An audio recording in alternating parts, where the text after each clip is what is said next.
আসসালামু আলাইকুম। আশা করি সবাই ভালো আছেন। আমার এই ভিডিওতে সবাইকে স্বাগতম। যদি আমার ভিডিওটি ভালো লাগে থাকে আপনারা সবাই সাবস্ক্রাইব করে দেবেন, শেয়ার করবেন, ফলো দেবেন, লাইক দিবেন। যারা ছাগল ক্রয় করবেন, নতুন খামার করতে চাচ্ছেন, তাদের বলবো আপনারা জাত কিনে জাত দেখে শুনে ক্রয় করবেন। আপনি ভালো একটা ছাগল ক্রয় করবেন। আপনাকে আমি এইটাই বলবো যে আপনি কোনো একটা খামার থেকে যদি ছাগলগুলো সংগ্রহ করতে পারেন তাহলে ভালো হবে। তাহলে আপনার রোগ হওয়ার সম্ভাবনা কম থাকবে। খামারের ছাগলগুলো আপনার সবগুলোই ভ্যাকসিন করা থাকে।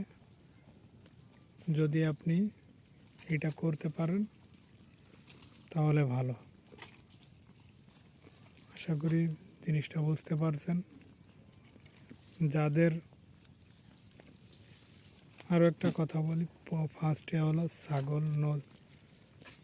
ছাগল ভালোটা ক্রয় করা। ভালোটা ক্রয় করা এবং ছাগল কোনটা আপনি দিয়ে শুরু করবেন সেটা চয়েস করবেন আগে। আমি বলবো আগে আপনি দেশি ছাগল দিয়ে খামারটা শুরু করবেন, তাহলে আপনার ভালো হবে। আর বিদেশি ছাগল দিয়ে শুরু করলে আপনার যদি বাই চান্স